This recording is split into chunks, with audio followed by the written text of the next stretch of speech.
మహాపరిశుద్ధుడైన దేవ, కృపగలిగిన ప్రభు, మీ గణనామాన్ని స్తుతిస్తున్నాము.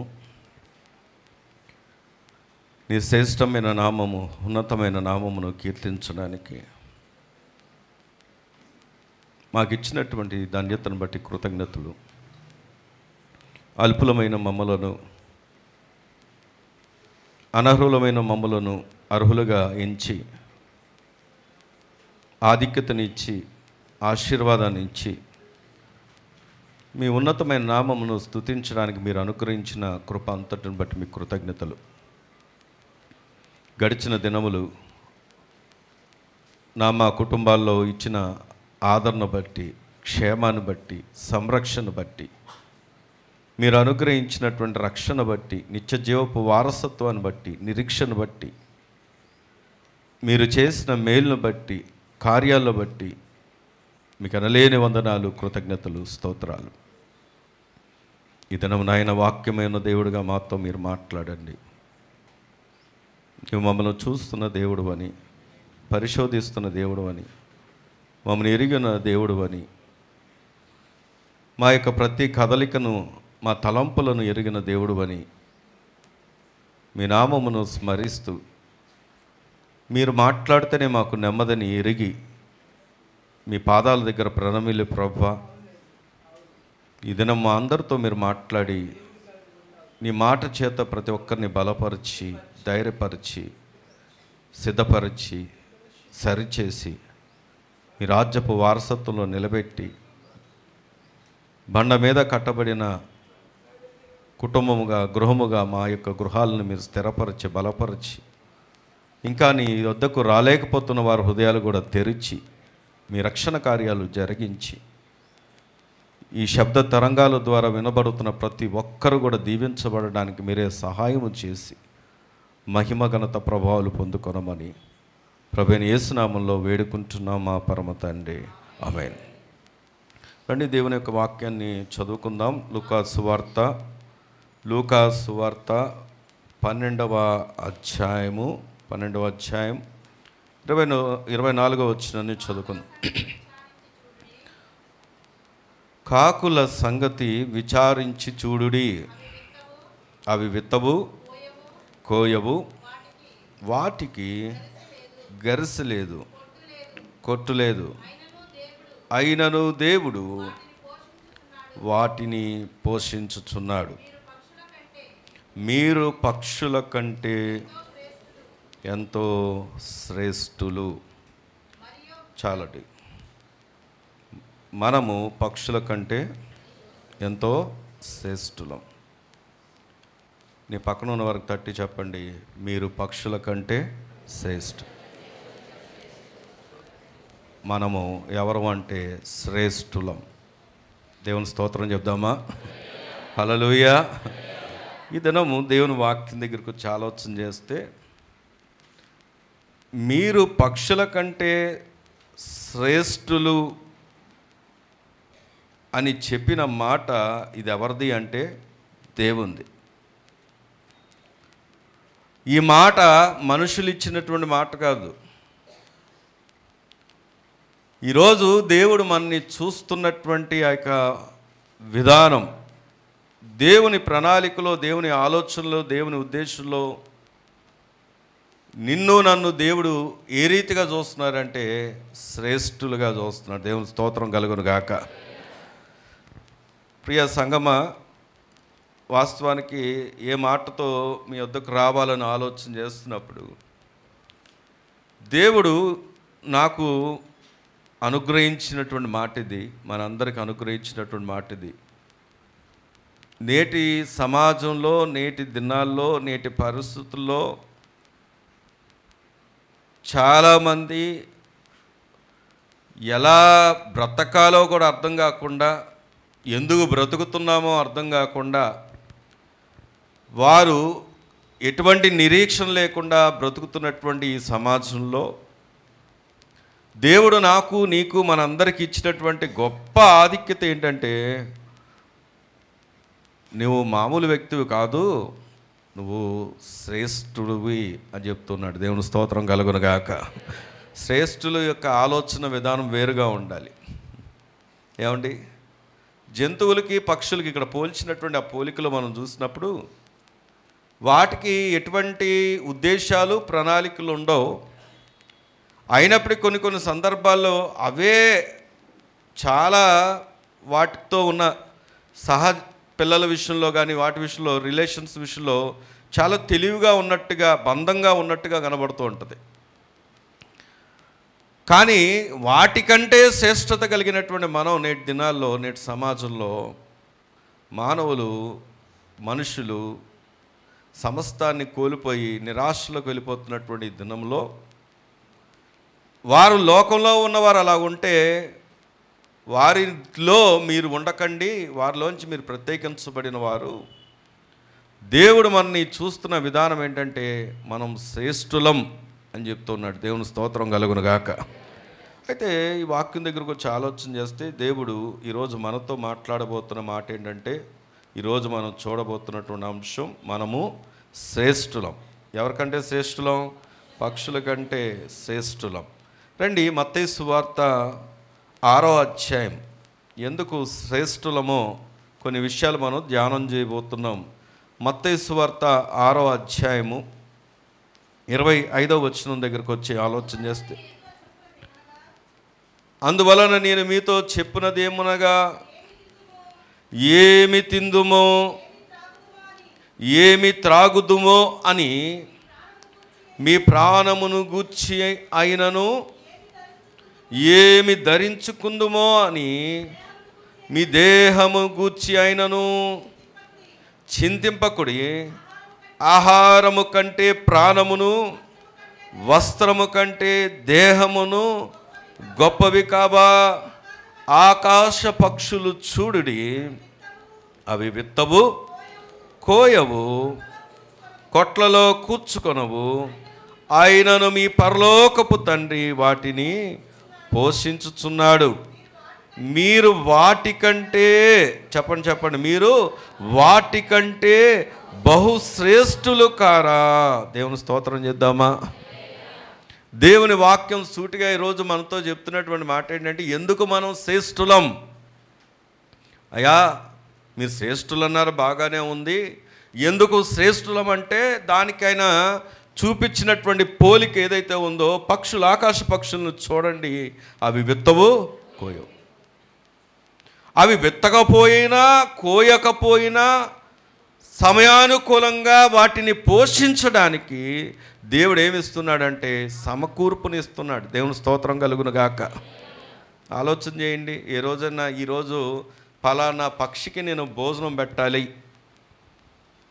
ఫలానా పక్షికి, ఫలానా కాకికి నేను ఆహారం పెట్టాలి అని ప్లాన్ చేసుకొని రాత్రి పడుకున్న వాళ్ళు ఎవరైనా ఉన్నారా? చెప్పండి. పోనీ ఇప్పుడు ఈరోజు ఏ మొక్క పెట్టాలో, ఏ విధంగా పోషించాలో అని మీ ఇంట్లో, మన ఇంట్లో మనకు తెలియకుండానే చాలా క్రీచర్స్ ఉంటాయి. అనగా పురుగులు చూస్తూ ఉంటాం, చీమలు చూస్తూ ఉంటాం, తర్వాత ఇంకా అనేక రకమైన పురుగులు చూస్తూ ఉంటాం. ఏ రోజైనా మన ఇంట్లోనే ఉంటున్నాయి, మాతోనే ఉంటున్నాయిలే, బల్లులు ఉంటాయి, ఏమండి, ఎలుకలు కూడా ఉంటాయి కొంతమంది ఇళ్ళల్లో. వీటికి ఆహారం పెట్టాలని ఏ రోజైనా మీరు నిర్ణయం తీసుకున్నారా? మన ఇంట్లోనే ఉంటాయి.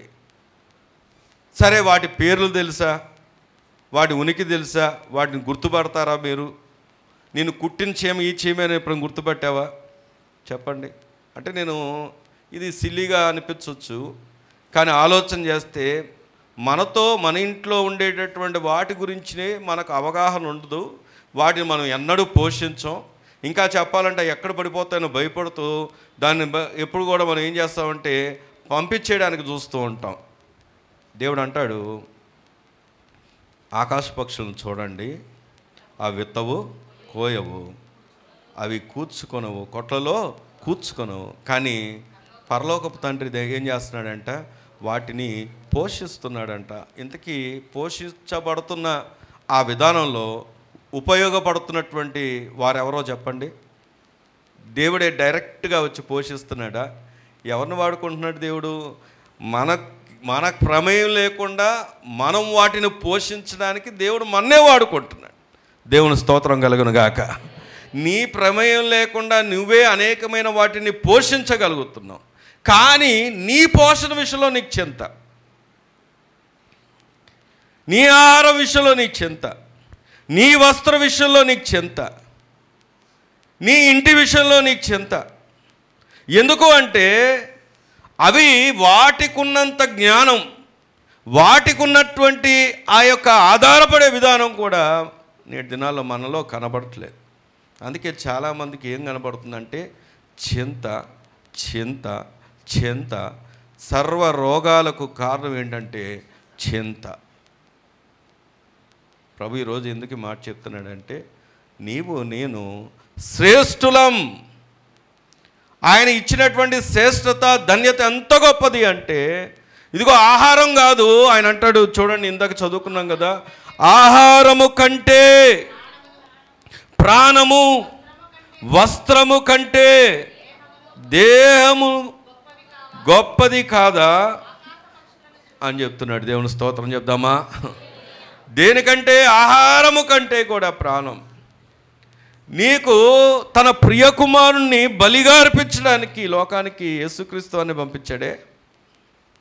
నీవు పొందలేనటువంటి ఆ యొక్క నిత్యజీవపు వారసత్వాన్ని, రక్షణను సిలువకు ఆయన అప్పగించి ఆయన ప్రాణం పెట్టుట ద్వారా మనకిచ్చాడే. ప్రాణమే పెట్టితే ఇక నేను పోషించే విషయంలో, నీ సంరక్షణ విషయంలో, నీ భవిష్యత్తు విషయంలో ఇంకెంత ఆయన ప్రణాళిక కలిగిన దేవుడని ఏ రోజైనా ఆలోచించావా? అందుకే ఈరోజు ప్రభు మనందరితో మాట్లాడుతున్న మాట ఏంటంటే దేని గురించి చింతపడొద్దు. ఏమంటున్నాడు చెప్పండి? మనము శ్రేష్ఠులం. దేవుని స్తోత్రం కలుగును గాక. అందుకే దేవుని వాక్యం దగ్గరికి వచ్చి ఆలోచన చేస్తే ఆదికాండము 1వ అధ్యాయము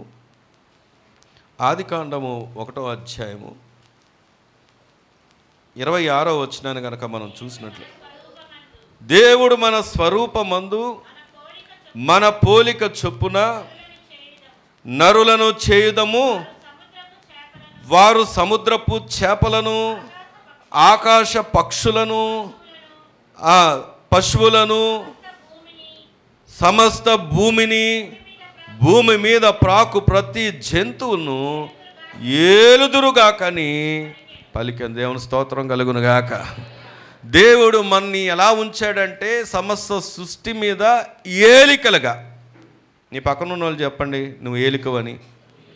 ఎవరో మనం ఏలిక అంటే ఏంటి? పాలన చేసేవాడిని ఏలిక అంటారు, అధికారులని ఏలిక అంటారు. మన అధికారం మనకు తెలియట్లేదు, మనం ఏమై ఉన్నామో మనకు గ్రహింపు రావట్లేదు. ఒకసారి వినాలి. అమెరికా ఈ అమెజాన్ ఆ ప్రాంతంలో, అడవుల్లో ప్రాంతంలో ఒక తెగ ఉందంట. ఈ తెగలో ఎవరైనా నాయకుడిగా ఉండాలి అంటే, ఆ నాయకుడి యొక్క కుమారుడు తర్వాత నాయకుడు అవ్వాలి అంటే, ఆ కుమారునంట ఒక రాత్రంతా అడవిలో ఉండడానికి పంపిస్తారంట. రాత్రంతా అక్కడ గడిపి రావాలి చీకట్లో. అసలే ఆ యొక్క అడవులు అంటే భయంకరమైన అడవులు. మరి వెళ్ళిన వాడు వస్తాడో రాడో తెలియదు. ఒంటరిగా వెళ్ళాలి. ఒంటరిగా వెళ్ళి ఒంటరిగానే రాత్రంతా గడిపి కటికి చీకట్లో, ఎందుకంటే చీకటే కదా అక్కడ, కటికి చీకట్లో ఉండి రావాలి. అలా వచ్చిన వాడికి తర్వాత బాధ్యతలు అప్పగిస్తారు. సరే, జరిగింది ఏంటంటే ఒక అతను అలాగే వెళ్ళాడు, రాత్రంతా కటికి చీకట్లో ఉన్నాడు. తెల్లవారింది, చాలా సంతోషంగా వస్తూ ఉన్నాడు. ఏమనంటే రాత్రి నేను కటికి చీకట్లో అడవిలో గడిపి వస్తున్నా అని చెప్పి అనుకుంటున్నాడు. అతనికి తెలియని విషయం అదేంటంటే ఆ రాత్రి ఆ వ్యక్తి ఎక్కడ నిలబడ్డాడో అదే తన పైన చెట్టు మీద తన తండ్రి అంట బాణం పెట్టుకొని కాసుకొని కూర్చున్నాడంట. ఎందుకు కాసుకొని కూర్చున్నాడంటే ఈ తన కుమారుడికి ఎటువంటి హాని జరగకుండా రాత్రంతా కంటికి కనుపాపల ఆ వ్యక్తి అంట కాచుకొని ఉన్నాడంట. దేవుని స్తోత్రం కలుగును గాక. ఈ మాటను ఎందుకు జ్ఞాపకం చేస్తున్నానంటే నేటి దినాల్లో మనం కష్టతరమైనటువంటి పరిస్థితుల్లో వెళ్తున్నప్పుడు మనకేం కనబడతాయంటే ఆ కష్టాలు, శ్రమలు, ఈ లోకంలో ఉన్నటువంటి వేదనకరమైన పరిస్థితులే కనబడతాయి. కానీ నిన్ను ఇందాక ఆ పాట పాడడానికి గల కారణం ఏంటంటే ఆయన చుట్టూ నన్ను ఆవరించి ఉన్నాడంట. ఆ మన దేవుడు మనని ఆవరించి మనల్ని సంరక్షిస్తూ సమయోచితమైనటువంటి సహాయమును ఇస్తూ ఆయన సమకూర్పునిస్తూ ఏం చేస్తున్నాడంటే మనని కాపాడుకుంటూ వస్తున్నాడు. కనుక ఇంకా ఈ పునరుద్ధానం మనం ఇక్కడ నిలిచి ఉన్నాం. దేవుని స్తోత్రం కలుగును గాక. కాబట్టి ఈరోజు ప్రభు మనతో మాట్లాడుతున్న మాట ఏంటంటే, ఇదిగో మీరు ఏలికలుగా ఉన్నారు, ఆకాశ పక్షుల కంటే శ్రేష్ఠులుగా ఉన్నారు, వాటినే నేను పోషిస్తున్నప్పుడు మీరు శ్రేష్ఠులు కాదా? మీరు దేని గురించి చింతపడకుడు, కానీ మొదట ఆయన నీతిని, ఆయన రాజ్యాన్ని వెతకండి అంటున్నాడు. దేవుని స్తోత్రం కలుగును గాక. అందుకే రండి, దేవుని వాక్యంలోంచి మనం గమనించినప్పుడు ఈరోజు మనం శ్రేష్ఠులు అనడానికి మొట్టమొదటిగా దేవుడు మనతో మాట్లాడుతున్న మాట, మనం శ్రేష్ఠులం. ఎందుకు శ్రేష్టం అంటే దేవుని దృష్టిలో మనం ఎవరో తెలుసా? విలువైన వారం. నీ పక్కన వాళ్ళని తట్టి చెప్పండి, నువ్వు విలువైన వాడు అని. ఎవరంటే మనం విలువైన వారం. ఎవరి దృష్టిలో? దేవుని దృష్టిలో. సమాజం మనం ఎలా చూస్తుంది? వెర్రివారిగా, వెలివేసిన వారిగా, ఏమండి ఈ లోకంలో బలహీనులుగా, మైనార్టీ అంటారు మనని, ఏమండి ఇంకా రకరకాల మాటలు అంటారు, చాలా కించపరుస్తారు, చులకనగా చూస్తారు. చాలాసార్లు మన ఇంట్లో వాళ్ళు కూడా, మన కుటుంబాల్లో కూడా ఎన్నోసార్లు వేదన చెందిన పరిస్థితులు మన కళ్ళ ముందు ఎన్నో ఉన్నాయి. అక్క, చెల్లి వినాలి, ఎన్నో అలా పరిస్థితులు గుండా వెళ్ళాం. ఇంకా ఎందుకు, ఇంకా నేను భక్తిని కూడా ఆపేద్దాం అనుకున్నటువంటి సందర్భాలు ఎన్నో ఉన్నాయి, ప్రార్థన ఆపేద్దాం ఉన్న సందర్భాలు ఎన్నో ఉన్నాయి. కానీ ఒక శుభవార్త ఏంటో తెలుసా? నిన్ను వెలపెట్టి ప్రభు కొన్నాడు, స్వరక్తమిచ్చి ప్రభు కొన్నాడు. మనం ఎవరు అంటే విలువ పెట్టి కొనబడిన వారం గనక మనం విలువైన వారం. దేవుని స్తోత్రం కలుగును గాక. మనం విలువైన వారము గనక మనం ఎవరు అంటే శ్రేష్ఠులం. మనం విలువైన వారం గనక మనం ఎవరు అంటే బహుశ్రేష్ఠులం. దేవుని స్తోత్రం కలుగును గాక. అందుకే రండి, దేవుని వాక్యం దగ్గరకు వచ్చి ఆలోచన చేస్తే కీర్తనకారుడు ఒక మాట, చక్కని మాట చెప్తున్నాడు. చదువుకుందాం, చూడండి. 8వ కీర్తన 6వ వచనాన్ని కనుక మనం చదువుకున్నట్లు, నీ చేతి పనుల మీద వానికి అధికారమిచ్చి ఉన్నావు. గొర్రెలన్నిటిని, ఎడ్లనన్నిటినీ, అడవి మృగములను, ఆకాశ పక్షులను, సముద్ర మత్స్యములను, సముద్ర మార్గములో సంచరించు వాటన్నిటినీ వాని పాదముల కింద నీవు ఉంచి ఉన్నావు. యెహోవా మా ప్రభువా, భూమి అందంతట నీ నామము ఎంత ప్రభావం గలది. దేవుని స్తోత్రం కలుగును గాక. హల్లెలూయా. దేవుడు మనకిచ్చినటువంటి అధికారం, అనలారా తమ్ములారా వినండి, దేవుడు ఎంత అధికారం ఇచ్చాడంటే ఆయన చేతి పనులన్నిటి మీద ఆయన ఏమిచ్చాడంట? అధికారం ఇచ్చాడు. ఒక ఆయన ఎటువంటి సినిమా యాక్టర్లు పెట్టుకోకుండానే యాడ్స్ ఇస్తూ ఉంటాడు. మీ అందరూ తెలుసు, డబ్బులు ఊరికే రావు. మొట్టమొదటిసారిగా ఆయన వచ్చినప్పుడు ఈయన ఎవరు, గుండైనా ఏమండి డబ్బులు ఊరికే రావు అంటున్నాడు అని చెప్పేసి అందుకే హైలైట్ అయిపోయాడు ఆయన. అవునా కదా? వాస్తవానికి ఆయన బంగారం షాపు అధికారి కాకపోతే, ఓనర్ కాకపోతే, మామూలుగా ఆయన్ని ఎవరైనా యాడ్స్లో తీసుకుంటారా? చెప్పండి, ఎవరైనా తీసుకుంటారా? ఒకసారి హెయిర్ గురించి ఎవరో చెప్తున్నారు, మీకు ఒత్తుగా జుట్టు రావాలంటే ఏమండి, ఆయనకు అసలు జుట్టు లేదు. కింద కామెంట్స్ చదువుతామంటే ముందు నువ్వు జుట్టు పెంచుకొని తర్వాత మాకు చెప్పు అంటున్నాడు. ఎందుకు అంటే డాక్టర్ దగ్గరికి వెళ్ళామనుకోండి, డాక్టరే అంటున్నాడు అనుకోండి, ఆ డాక్టర్ దగ్గర మనం వైద్యం చేయించుకుంటామా? అయితే ఎందుకు ఈ విషయం చెప్తున్నానంటే, ఆయన బాగా ఫేమస్ అయ్యాడు. ఎంతగా ఫేమస్ అయ్యాడంటే చాలా అల్పకాలంలో, కొంతకాలంలోనే అనేక బ్రాంచెస్ విస్తరించి అసలు బాగా విస్తృతంగా. ఎందుకు అంటే ఒక్క సెలబ్రిటీని కూడా, ఒక్క సినిమా యాక్టర్ని కూడా, ఒక్క క్రికెటర్ని కూడా ఏ విధమైనటువంటి ఎవరిని పెట్టుకోకుండా తనకు తానే ఆడిచ్చి ఫేమస్ అయ్యాడు. అవునా కదా? నా ప్రశ్న ఏంటంటే, అన్ని బ్రాంచెస్లో ఆయనే ఉంటాడా? అన్ని బ్రాంచెస్ ఆయనే చూసుకుంటాడా? ఆయా బ్రాంచ్కి ఎవరిని పెడతాడు? ఎవరో ఒకరిని పెడతాడు. ఒక మేనేజర్నో, బ్రాంచ్ మేనేజర్నో, లేకపోతే తన చుట్టానో, బంధువుని ఎవరినో ఒకరిని పెట్టి ఆయా బ్రాంచెస్ని నడిపిస్తాడు. అదేం జ్యువెలర్స్? అది లలితా జ్యువెలర్స్. మీకు బాగా తెలుసు లలితా జ్యువెలర్స్. ఏమండి, లలితా జ్యువెలర్స్ అనగానే బ్రాంచ్ మేనేజర్ గుర్తొస్తాడా? ఆయనే గుర్తొస్తాడా? చెప్పాలి. ఎవరు గుర్తొస్తారు? ఆయనే గుర్తొస్తారు. కానీ నడిపించేది, అడ్మినిస్ట్రేషన్ చేసేది ఆయన కాదు. వారందరి మీద ఆయన ఎవరు అంటే అధికారిగా ఉంటాడు. కానీ వారి కింద వర్కర్స్గా, అధికారులుగా ఉండి కొంతమంది పనిచేస్తూ ఉంటారు.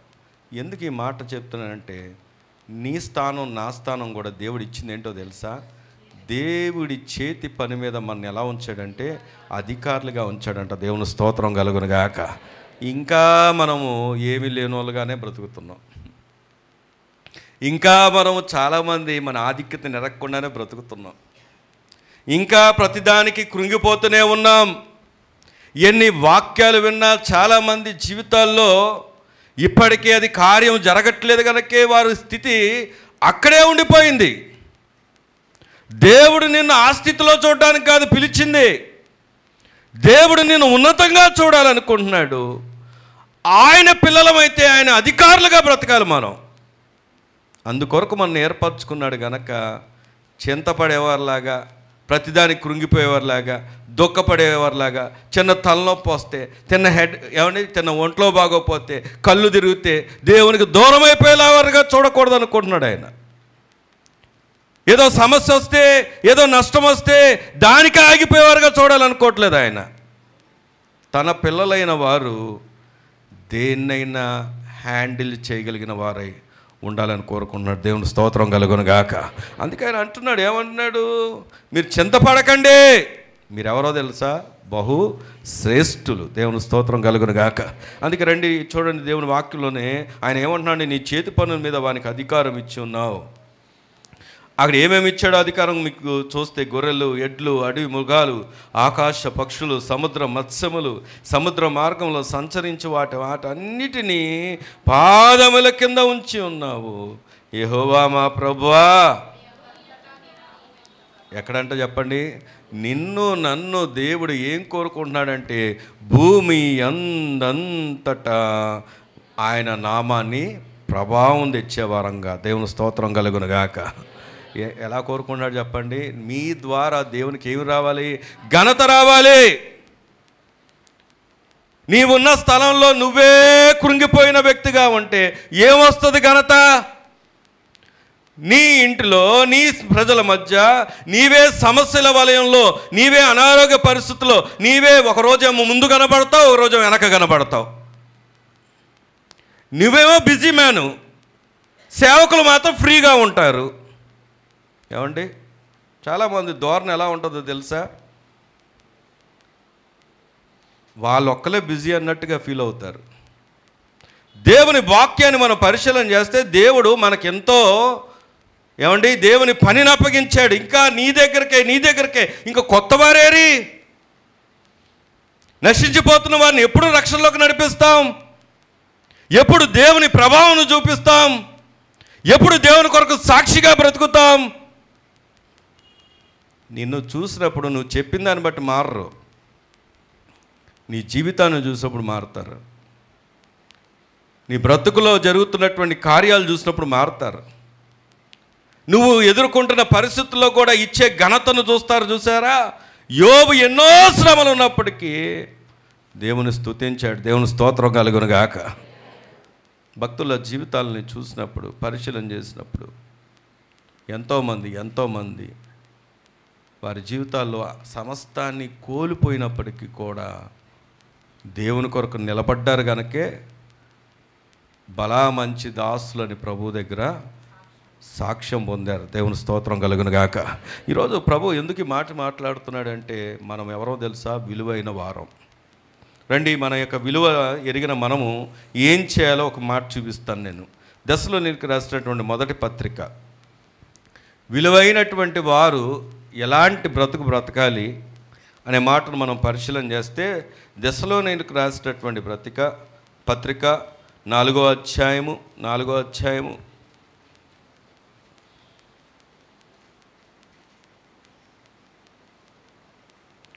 వచనం నుండి చదువుకుందామా? సహోదర, ప్రేమను గూర్చి మీకు రాయనక్కర్లేదు కానీ మీరు ఒకరినొకడు ప్రేమించుటకు, నీ పక్కన చెప్పండి, మనం ఎవరు ఏర్పరచబడిన వారు అని చెప్పండి. ఎవరు మన ఏర్పాటు ఎవరిదండి? తమ్ముళ్ళు, అన్నలు, మీరు చెప్పుకోవట్లేదు. ఎవరు మనం? దేవుని చేత ఏర్పరచబడిన వారు. మన అపాయింట్మెంట్ డైరెక్ట్ ఎక్కడ నుండో తెలుసా? దేవుని దగ్గర నుండి. మీకు ఒకసారి చెప్పాను నేను, నాకు ఒక ఆయన అపాయింట్మెంట్ ఇచ్చాడు. నా డిగ్రీ అయిపోయిన తర్వాత జాబ్ లేదు, జాబ్ కోసం అడుగుతుంటే ఒక శ్రీకాంత్ అని అతని పేరు, అతను ఒక మేనేజర్గా ఉంటే, మేనేజర్గా నన్ను ఏం చేశాడంటే, తెలిసిన అతను నన్ను పెట్టుకున్నాడు. కన్సల్టెన్సీ ఏదో ఉంటే, జాబ్ వచ్చిన తర్వాత నా ప్రవర్తన విధానం మారిపోయింది. జాబు లేనంత వరకేమో నేను ఒక రకంగా ఉండేవాడిని. జాబ్ వచ్చిన తర్వాత నాకు 2 కొమ్ములు వచ్చాయి. ఏంటి ఆ కొమ్ములు అంటే, ఎవరిని లెక్క చేయట్లే, అందరితో పరుషంగా మాట్లాడుతున్నా, గర్వంగా మాట్లాడుతున్నా, ఎదిరించి మాట్లాడుతున్నా, ఏ పని చేయట్లేదు ఇంట్లో. నాకు పని చెప్తావంటే, నేను ఆఫీస్కి వెళ్ళాలి, అది చేయాలి, ఇది చేయాలని చెప్తా ఉంటే, ఒకరోజు వచ్చింది ఫోన్ కాల్. తమ్ముళ్ళు వినండి, చాలాసార్లు చాలామంది అలాగే అసలు భూమి మీద ఆగరు, ఏమండి, కాళ్ళు నేల మీద ఉండవు. నేను ఒకప్పుడు అక్కడ నుండి వచ్చాను, అందుకే అవన్నీ చూశాను కాబట్టి, నా అనుభవంలో నేర్చుకున్నాను కాబట్టి చెప్తున్నాను. ఎప్పుడైతే జాబ్ ఉందనే గర్వంతో నేను నటించానో, ప్రవర్తించానో, ఒకరోజు ఫోన్ కాల్ వచ్చింది. ఫోన్ ఎత్తాను. ఎవరండి అంటే, హైదరాబాద్ నుంచి చేస్తాం, ఇంతకు నువ్వెవరో అని అడిగారు నన్ను. నువ్వెవరు అని అడిగితే, నేను ఇక్కడ అపాయింట్ చేయబడ్డానండి. ఆల్రెడీ అప్పటికి నేను 20 డేస్ దాకా అయిపోయింది కూడా. అపాయింట్ చేయబడ్డాను, ఇక్కడ నేను ఇన్ఛార్జ్గా ఉన్నానంటే, నిన్న అపాయింట్ చేసింది ఎవరు అని అడిగారు అవతల. అదేంటి సార్ అంటే, మేము ఇక్కడ మెయిన్ బ్రాంచ్ నుండి ఫోన్ చేస్తున్నాం అంటే, శ్రీకాంత్ గారు ఏంటంటే, ఇంతకు శ్రీకాంత్ ఎవడో అన్నారు వాళ్ళ కోపంతో. ఆయన ఎవరో తెలుసా? బ్రాంచ్కి మేనేజర్. కానీ నన్ను అపాయింట్ చేశారన్న మాట వినంగానే శ్రీకాంత్ ఎవడు అని అన్నారు. నాకేం మాట్లాడాలో అర్థం కాలేదు. వెంటనే నెక్స్ట్ డే నాకు శ్రీకాంత్ ఆ రోజే నాకు అతను చెప్పిన మాట ఏంటంటే, ఏమనుకోవద్దు, నేను జాబ్లోంచి తీసేస్తున్నావు. అదేంటండి అలాగేం అంటే, వాళ్ళు చెప్పిన మాట రీజన్ ఏం లేదు, అక్కడ నుండి వేరే ఒక ఆమెను పంపిస్తున్నారు, వాళ్ళకి ఇక్కడ సిచ్యువేషన్స్ అన్ని వాళ్ళకి తెలియాలని చెప్పేసి ఇక్కడ ఉన్న వాళ్ళని తీసేద్దాం అనుకుంటున్నారు. అందుకనే సారీ, ఏమనుకోవద్దు, నీకు వేరే జాబ్ ఏదైనా నేను ట్రై చేసి ఇప్పిస్తాను అని చెప్పి ఇప్పించలేదు, అది వేరే విషయం. చాలా రోజులు తిరిగాను అతని చుట్టూ. కానీ ఒక్క ఫోన్ కాల్, ఒక్క అపాయింట్మెంట్ని అలా తీసేసింది. మనం ఏది ఉన్నా, ఎలాంటి జాబులు ఉన్నా, ఎంత ఆధిక్యతలు ఉన్నా, మనం ఎప్పుడు కూడా గర్వించకూడదు, ఎప్పుడు కూడా హెచ్చుగా మాట్లాడకూడదు, ఎప్పుడు కూడా హెచ్చుగా ప్రవర్తించకూడదు. సరే, ఎందుకు ఈ మాట ఆలోచన చేస్తున్నామంటే, ఆ అపాయింట్మెంటు, మనిషి చేసిన అపాయింట్మెంటు ఎంత మేనేజర్ అయినప్పటికీ కూడా ఆ అపాయింట్మెంట్ ఏమవ్వలేదంటే చెల్లలేదు. కానీ ఇక్కడ ఒక అపాయింట్మెంట్ ఉంది, మన అపాయింట్మెంట్. ఈ అపాయింట్మెంట్ ఎవరిచ్చిందో తెలుసా? మనుషులు ఇచ్చింది కాదు, దేవుడు అనుగ్రహించినటువంటి అపాయింట్మెంట్. అదేంటో తెలుసా? మీరు దేవుని చేత ఏర్పరచబడిన వారంట. దేవుని స్తోత్రం చెప్దామా? ఎందుకు ఏర్పరిచారంట? ఒకరినొకరు ప్రేమించడం. పక్క పక్కనే ఉంటారండి, సరిహద్దుల్లో సమాధానం ఉండదు. ప్రార్థనలో కనపడరా, పాటల్లో ఉండరా, ఆరాధనలో ఉండరా, వాక్యాలు చెప్పరా, పెద్దలుగా ఉండరా, నాయకులుగా ఉండరా, సేవకులతో ఉండరా, సంఘంలో ఉండరా, పేరు ప్రఖ్యాతులు లేవా, అన్నీ ఉన్నాయి. కానీ ఏమి లేదు, సమాధానం లేదు, సహోదర ప్రేమ లేదు. ఈరోజు దేవుని వాక్యం దగ్గరకు వచ్చి ఆలోచన చేస్తే దేవుడు అసలు మన ఏర్పరచుకుందే ఒకరి గురించి ఒకరు ప్రార్థించేవారుగా, సహవాసం కలిగిన వారుగా, సంఘముగా. ఎందుకు అనేక భిన్నమైనటువంటి మనస్తత్వాలను ఒక దగ్గర చేర్చాడో తెలుసా? ఇది ఒక కుటుంబం. దేవునికి స్తోత్రం కలుగును గాక. నువ్వు సహోదర ప్రేమ కలిగి ఏం చేయాలంట? చదువుదాం, మాట పూర్తవలేదు. మీరు ఒకరినొకరు ప్రేమించుటకును దేవుని చేత, దేవుని ఏర్పాటిది. అలాగనే మాసిదోనియా అంతటా ఉన్న సహోదరుల్ని మీరు ప్రేమిస్తున్నారు. సహోదరులారా, మీ ప్రేమ యందు మరి ఎక్కువగా అభివృద్ధి నుండుచుండవలనని. ఆగండి. విలువైన వారు ఎలాగుంటారో చెప్పనా? తమ్ములారా, అన్నలారా, అక్కలారా వినండి. విలువైన వారు లక్షణాలు ఎలాగుంటాయంటే సహోదర ప్రేమలో అభివృద్ధి చెందాలంట. దేవుని స్తోత్రం చెప్దామా? ఏం చెందాలి? నేను ఒక మాట సూటిగా అడగనా? అభివృద్ధి చెందుతున్నావా, దిగజారిపోతున్నావా? అభివృద్ధి చెందుతున్నావా, ఇంకా దిగజారిపోతున్నావా? ఇప్పటికీ ద్వేషాలు, ఇప్పటికీ కొండాలు, ఇప్పటికీ అసూయలు, ఇప్పటికీ బచ్చతలు, ఏమండి రోమర్సు. ఇప్పటికీ మనం ఎదగాల్సినటువంటి వారం ఏమైపోతున్నామో తెలుసా? దిగజారిపోతున్నాం. అందుకే మన బ్రతుకుల్లో ఏం లేదంటే ఏ విధమైనటువంటి అభివృద్ధి లేదు. దేవుడు ఆశీర్వదించడానికి, దీవించడానికి అధికారిగా, సమస్తం మీద అధికారిగా మన ఎంచితే మన అర్హతను మనమే ఏం చేస్తున్నామంటే దిగజార్చుకుంటున్నాం. రీజన్ ఏంటంటే మనలో ఏమి లేదంటే ప్రేమ లేదు. ప్రభు మనతో మాట్లాడుతున్న మాట ఇది. ఒకవేళ ఈరోజు కూడా ఎందుకు మాట్లాడుతున్నాడంటే ఇప్పటికీ నీ హృదయంలో ఆ విలువైన వ్యక్తిగా నువ్వు దేవుని దృష్టిలో ఉండాలని నిజంగా ఈరోజు ఒక తీర్మానం కనుక నువ్వు తీసుకోగలిగితే మొదట నీ సహోదరుణ్ణి, నీ సహోదరిని ప్రేమించడం ప్రారంభించు. ఆమేన్. నువ్వు ఎప్పుడైతే ఇది ప్రారంభించావో నీ జీవితంలో చూడండి, నీకున్న ప్రతి నష్టం మీద మళ్ళీ తిరిగి నువ్వు విజయాన్ని పొందబోతున్నావు. ఆమేన్. దేవుడు మహా అభివృద్ధిని కలగజేసే దేవుడు ఆయన. ఎందుకో తెలుసా? సమస్తాన్నే పోషిస్తున్నాడు, సమస్తం మీద అధికారాన్ని ఇచ్చిన దేవుడు నీ జీవితంలో చేయలేడా? నీకు అర్థం కావట్లేదా? ఒకప్పుడు ఎలాగున్నావు, ఇప్పుడు ఎందుకు వెనకబడిపోతున్నావో? ఒకప్పుడు ఎదుగుతున్నటువంటి వ్యక్తి నువ్వు ఎందుకు దిగజారిపోతున్నావు తెలియట్లేదా? నీ పరిస్థితులన్నీ ఎందుకు తారుమారు అవుతున్నాయో తెలియట్లేదా? వాక్యం సూటిగా చెప్తున్నటువంటి మాట ఏంటంటే నీ జీవితంలో ఎప్పుడైతే నువ్వు కలిగి ఉన్నటువంటి అవలక్షణం, ఆ ద్వేషాన్ని తీసివేసేయి, ఆ లక్ష్యాన్ని తీసివేసేయి, ప్రేమించడం ప్రారంభించు. లేకపోతే నిన్ను ఖచ్చితంగా ఆయన విజయంలో చూడాలనుకుంటున్నాడు. అక్కడ అంటాడు, పూర్తి చేద్దాం చూడండి. అలాగే మాసిదోనియా అంతటా ఉన్న సహోదరులందరినీ, ఒక్కరిని కాదండి, ఒక్కరిని కాదు. ఇక్కడ వాక్యం, ఇక్కడ సాక్ష్యం చెప్తారు నిలబడి, అయ్యా మాకు ఇప్పుడు అవసరం, అమ్మా వినండి, ఇక్కడ నిలబడి ఎవరో ఒకరు, అమ్మా మా కొరకు ప్రార్థన చేయండి, ఈ కష్టంలో ఉన్నాం, ఈ శ్రమలో ఉన్నాం అని ప్రార్థన చేయమన్నప్పుడు మనం అందరం ప్రార్థన చేయాల్సిన బాధ్యత ఉంది. అవసరమైతే వారి పరామర్శించాల్సిన బాధ్యత ఉంది. వారికి ఏ అవసరం ఉందో దాన్ని తెలుసుకోవాల్సిన బాధ్యత ఉంది. నిజమైన నికార్సైనటువంటి క్రైస్తవుడు ఏంటంటే కేవలం స్టేజ్ల మీద కనబడడం కాదు, మన బ్రతుకులో కనబడాలి. దేవుని మాట మనతో మాట్లాడుతున్నాడు. అక్కడ ఏమంటున్నాడంటే వారంతా అందరినీ ప్రేమిస్తున్నారంట. ఎవరో ఆరాధనలో కనపడే వాళ్ళు కనపడట్లేదండి. ఏమైంది అని వాకబు చేస్తున్నావు నువ్వు?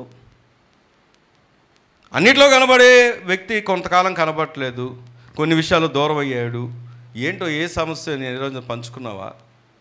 సరే, ఒకరోజు ప్రేయర్ చేయమని చెప్పారు, తర్వాత ఏమైందో తెలుసుకున్నావా? సరే, ఇప్పుడు ఎలా ఉన్నారో తెలుసుకున్నావా? ఈరోజు నాకేంటి, నాకెంత లాభం, నాదేంటి అనే దగ్గర అయిపోతున్నాం. కానీ ఇతరులకు ఏమైంది, ఎలా ఉన్నారు అని ఆలోచన చేస్తున్నావా? సంఘంలో ఏం జరుగుతుంది, మందిరంలో ఏం జరుగుతుంది, మందిర అవస్థతులు ఏమున్నాయి, పరిచయ అవస్థతులు ఏమున్నాయి, కుటుంబ అవస్థతులు ఏమున్నాయి అని ఆలోచన చేస్తున్నావా? ప్రభు అంటున్నాడు అక్కడ, ఏమంటున్నాడు చూడండి, సహోదరులందరినీ మీరు ప్రేమిస్తున్నారు, సహోదరులారా మీ ప్రేమ యందు మరి ఎక్కువగా అభివృద్ధి చెందుచుండవలననియు సంఘమునకు వెలుపటి వారి ఎడల మర్యాదగా. సంఘం వెలుపటి వారి ఎడల ఎలా ఉండాలంట? మనం మర్యాదగా నడుచుకుంటూ ఉండాలంట. మనం ఏం చేస్తాం? అన్యులని చెప్పేసి తీసేస్తాం. ప్రభువుని ఎరగని వారిని దూషిస్తాం, తోనలాడుతాం, వేరు పెట్టేస్తాం. నీకు క్వశ్చన్ చెప్పనా? వారు ప్రభు దగ్గరికి రావాలి అంటే గొడవల ద్వారా రారు. వారు వచ్చేది ఒకే ఒక విధానం, ప్రేమ ద్వారా, మన ప్రార్థనల ద్వారానే. ఆమేన్. మన సంఘం వెలుపటి వారి విషయంలోనే అంత బాధ్యత కలిగి ఉండాలంటే మరి లోపల వారి విషయంలో ఎంత బాధ్యత కలిగి ఉండాలి? నేను విచారకరమైన విషయం, సహజంగా మందిర క్లీనింగ్స్ విషయంలో నేను తొలి దినాల్లో చూస్తున్నప్పుడు, వినండి, జాగ్రత్తగా వినండి, తొలి దినాల్లో చూసినప్పుడు నేను అడుగుపెట్టి దాటి వెళ్ళడానికి కూడా ప్లేస్ లేనంతమంది ఉండేవాళ్ళు సిస్టర్స్. ఇంకా దానికి నేను వచ్చిన దినాల్లో చూస్తే బ్రదర్స్ ఈ పైన ఉన్నటువంటి క్లీనింగ్ చేసే విషయంలో యవనస్తులు అసలు మొత్తం కింద పైన ఎక్కడ కూడా గ్యాప్ లేకుండా క్లీన్ చేసేవాళ్ళు. కాలక్రమంలో చూస్తుంటే వెతుక్కోవాల్సి వచ్చిన పరిస్థితులు కనబడుతున్నాయి. రీజన్ ఏంటంటే భక్తిలో, సహవాసంలో, పరిచర్లో, బాధ్యతల్లో చాలా వెనకబడిపోతున్నాం. ఈరోజు దేవుడు మనతో మాట్లాడుతున్న మాట ఏంటంటే మనం వెనకబడిపోయే వారంగా కాదు ఉండాల్సింది, ఎదుగుతున్న వారంగా, అభివృద్ధి చెందుతున్న వారంగా, అభివృద్ధి చెందుతూ దినదినాభివృద్ధి చెందే వారంగా ఉండాలని దేవుడు కోరుకుంటున్నాడు. దేవుని స్తోత్రం కలుగునుగాక. అందుకే దేవుడు అంటున్నాడు, చూడండి, మా మాట కంప్లీట్ చేసుకుందాం. సంఘం వెలుపటి వారి ఎడల మర్యాదగా నడుచుకొంచు, మీకేమి కొదువు లేకుండానట్లు మేము మీకు ఆజ్ఞాపించిన ప్రకారము మీరు పరుల జోలికి పోక, చెప్పండి, మీ సొంత కార్యములను జరుపుకొనుట యందును మీ చేతులతో పని చేయట యందును ఆశ కలిగి ఉండవలనని మిమ్మను హెచ్చరించుచున్నాను. గట్టిగా దేవుని స్తోత్రం చెప్దామా? ప్రియ సంగమా, మనం ఎవరు అంటే విలువైన వారం. దేవుడు అంటున్నాడు, మనం పరుల జోలికి వెళ్ళక ఒకరు ఏం చేయాలి అంటే దేవుని పని యందు ఆసక్తి కలిగి ముందుకు వెళ్ళాలి. రండి, దశలోనికి రాసినటువంటి 2వ పత్రిక 3వ అధ్యాయం, దశలోనిలకు రాసినటువంటి 2వ పత్రిక 3వ అధ్యాయం 10వ వచనం చదువుకుందాం. మరియు మేము మీ వద్ద ఉన్నప్పుడు ఎవడైనను పని చేయని నొల్లని ఎడల వాడు భోజనము చేయకూడదని మీకు ఆజ్ఞాపించితిమి కదా. ఆగండి, చాలండి. ఇక్కడ దేవుని వాక్యం అనలారా, దేవుని వాక్యం చాలా స్పష్టంగా చెప్తున్న మాట ఏంటంటే, ఆ దినంలో అంట ఎవరైనా దేవుని పని చేయకపోతే ఏం చేయకూడదంట. ఈ రూల్ ఎప్పుడు ఇక్కడ పెడితే ఎలా ఉంటుందంటారు? దేవుని పని చేయకుండా ఏం చేయకూడదంట? భోజనం చేయకూడదంట. నేను సేవలోకి వస్తానన్న తొలి దినాలు జమ్మూ కాశ్మీర్ నుండి ఫోన్ చేశా పాస్టర్ గారికి. దేవుడు నా హృదయంలో భారాన్ని ఉంచి నన్ను పదే ప్రేరేపిస్తుంటే ఒకరోజు ఉండబట్టలేక అమ్మగారికి ఫోన్ చేశాను. నేను జమ్మూ కాశ్మీర్లో రజౌరి అనే ప్రాంతంలో ఉన్నా. నేను ఫోన్ చేసినప్పుడు అమ్మగారు నాతో చెప్పిన మాట ఏంటంటే, సేవకులకు రావడం నాకు ఇష్టమే, కానీ నన్ను చూసి రావద్దు, నా వెనకున్న వాటిని చూసి రావద్దు, ఒకవేళ నేనేదో ఇస్తానని ఆశించి రావద్దు. సేవ అంటే ఒకరోజు తినొచ్చు, తినకపోవచ్చు, ఉండొచ్చు, ఉండకపోవచ్చు, అన్నిటికీ సిద్ధపడి వస్తానంటేనే రా, లేకపోతే వద్దు అని చెప్పడం జరిగింది. వాస్తవానికి అప్పుడు నా చేతి నిండా డబ్బు, కావలసినంత ఎంజాయ్ చేయగలిగినంత ధనం నా దగ్గర ఉండేది. కానీ ఈ మాట చెప్పినప్పుడు నేను ఒకటే ప్రార్థన చేసుకున్నాను, ప్రభువా నీ చిత్తమవుతే నన్ను ఈ ఆర్మీలోంచి సగౌరవంగా విడిపించు, సగౌరవంగా బయటికి నడిపించు. అలాగైతేనే నీ చిత్తం, లేకపోతే లేదు. ఇదే నేను సూచనగా పెట్టుకుంటానని అనుకున్నప్పుడు దేవుడు ఆశ్చర్యరీతిగా, సులువుగా, సునాయాసంగా, అది ఎప్పటికీ నా ముందు ఉన్నవారు ఎవరికి సాధ్యం కాంది నా విషయంలో దేవుడు ఒక ఆఫీసర్ దగ్గర నాకు డ్యూటీ వేసి ఆఫీసర్ రికమెండేషన్ లెటర్ నాకు రాసి ఇచ్చినట్లుగా దేవుడు సహాయం చేసి సగౌరవంగా బయటికి రావడానికి దేవుడు సహాయం చేశాడు. దేవుని స్తోత్రం కలుగును గాక. అయితే ముందుగానే నాకు అమ్మగారు ఇచ్చిన హెచ్చరిక ఏంటంటే ఆహారం ఉండొచ్చు, ఉండకపోవచ్చు. సరే బైబిల్ ట్రైనింగ్ చేసి వచ్చాను. ఇక ముందు 2 సంవత్సరాలు మందిర పనిలో ఉన్నాను. తర్వాత 3 సంవత్సరాలు బైబిల్ ట్రైనింగ్కి వెళ్ళాను. బైబిల్ ట్రైనింగ్కి వెళ్ళి వచ్చిన తొలి దినాల్లో నాకు ఎవరిని ఎలా పిలవాలో అర్థం కావట్లేదు. అక్కని పిలవాలా, చెల్లెని పిలవాలా, ఆంటీ అని పిలవాలా, ఏమండి అన్నా పిలవాలా, అంకులని పిలవాలా, అసలు పిలుపు ఎలాంటి పిలుపో ఎలా పిలవాలో అర్థం కావట్లేదు. వెళ్ళలేకపోతున్నాను, కలవలేకపోతున్నాను. అయితే కలవలేక ఉంటున్నప్పుడు నేను చాలా మొహమాటస్తుడిగా చాలా సిగ్గుపడుతూ ఉంటున్నా. ఓ రోజు మధ్యాహ్నం భోజనానికి కూర్చొని టేబుల్ మీద కూర్చొని భోజనం చేస్తుంటే అమ్మగారు వచ్చి నన్ను అన్నమాట ఏంటో తెలుసా, నువ్వు దేవుని పని చేయకుండా ఈ ఆహారం ఎలా తింటున్నావు, అన్నం ఎలా తినగలుగుతున్నావు? నువ్వు దేవుని పని చేయకుండా పళ్ళెం ముందు కూర్చున్నా, నా పళ్ళెంలో ఏముందో తెలుసా, రైస్ పెట్టబడి ఉంది, అన్నం పెట్టబడి ఉంది. అక్కడ కూర్చున్నప్పుడు ఆ మాట అన్నారు, నువ్వు దేవుని పని చేయకుండా ఈ భోజనం ఎలా చేయగలుగుతున్నావు అన్నప్పుడు నా హృదయానికి ఆ మాట ఎంతో తాకింది. ఇక్కడ ఈ వాక్యం కూడా అదే చెప్తున్న మాట.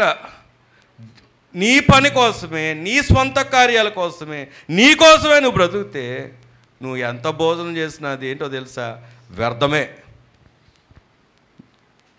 అక్కడ అంటారు, మనం విలువైన వారం గనక దేవుని పని మనము చేయాలి. దేవుని స్తోత్రం కలుగును గాక. ప్రియ సంగమా, మీరు అనొచ్చు మా పనులు ఉన్నాయండి, మాకు ఉద్యోగాలు ఉన్నాయండి, మమ్మల్ని వదలరండి.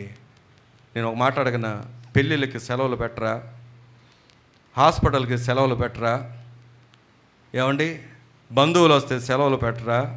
నేను ఎవరు పెట్టమన్నప్పుడు అలాంటి వాళ్ళు నేరస్తులు కాదు. మేము అలాంటి వాటికి అసలు మేము సెలవులే పెట్టమండి అనేవారు ఉంటే వాళ్ళు నేరస్తులు కాదు, దేవుడు వారిని క్షమిస్తాడు. నేను అన్నిటికీ ఉండి దీనికి లేకపోతే, నేను ఒక మాట చదివాను, నాకు అది నిజంగా ఎందుకనో, అంటే ఇది క్యాజువల్ వర్డే కానీ అది ఎందుకో టచ్ అయ్యి ఆ మాటను అలాగా ఉంచుకోవడం జరిగింది. ఏంటో చెప్పమంటారా? లేటెస్ట్ విశ్వాసులు ఎలాగ ఉంటారో ఒక మాట చదువుకున్నాను, దాన్ని నేను రాసుకోలేదు కానీ స్క్రీన్ షాట్ తీసుకున్నాను. డ్యూటీకి అంట సకాలంలో వెళ్తారు కానీ చర్చికి మాత్రం ఆలస్యంగా వెళ్తారంట. వీళ్ళు లేటెస్ట్ విశ్వాసులు. దేనికి టైంకి వెళ్తారు చెప్పండి? తంబు ఎక్కడ పడదోనని చెప్పేసి, ఏమండి అవసరమైతే వాళ్ళకి బండి ఆగిపోతే లిఫ్ట్ అడిగి మరి వెళ్ళిపోతారు. దేనికోసం? తంబు కనుక పడకపోతే ఏమవుద్ది? Salary cut. వీళ్ళెవరో తెలుసా? లేటెస్ట్ విశ్వాసులు. ఆరోగ్యం బాగోలేకపోయినా ఆఫీస్కి వెళ్తారు కానీ చర్చికి మాత్రం రాలేమంటారంట. వీళ్ళు లేటెస్ట్ విశ్వాసులు. అధికారి పుట్టినరోజునైతే మిస్ కాకుండా విష్ చేస్తారంట. ఎవరికి? వాళ్ళ ఆఫీస్లో ఉన్నటువంటి అధికారులకి, కొలీగ్స్కి, వీళ్ళకి మిస్ కాకుండా విష్ చేస్తారంట, happy birthday sir, happy birthday అని. కానీ పాస్టర్ గారు పుట్టినరోజు అయితే పెద్దగా పట్టించుకోరంట.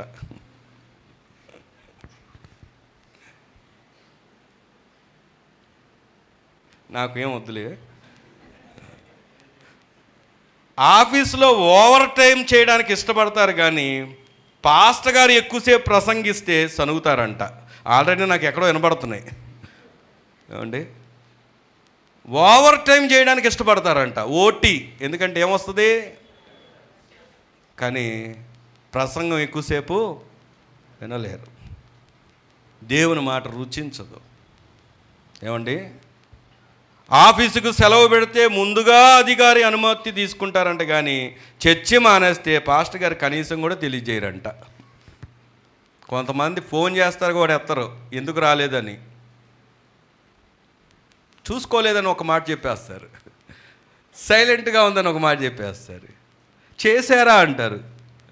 కానీ నీకు తెలుసా, నీ మనస్సాక్షి నీ మీద నేరం మోపపోతే ఓకే. మనకు మనస్సాక్షి ఉంది కదా, ఎవరు జవాబు చెప్పుకోకర్లా. పాస్టర్ గారు ఏం చేస్తారు? కానీ దేవుడు ఏమిచ్చాడు చెప్పండి? మనస్సాక్షి. అధికారి గద్దిస్తే సర్దుకుపోతారు, కానీ పాస్టర్ గారు గద్దిస్తే ఒప్పుకోరంట. వీళ్ళు ఎవరండి? లేటెస్ట్ విశ్వాసులు. చెల్లించవలసిన బిల్లులు ప్రతి నెలా ఖచ్చితంగా చెల్లిస్తారు. ఈఎంఐ కోసం చాలామంది కన్నులు ఎలా అయిపోతారు తెలుసా?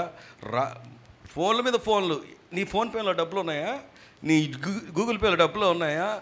ఏమండి, ఎంత పర్టికులర్గా డేట్స్ గుర్తుంటాయో.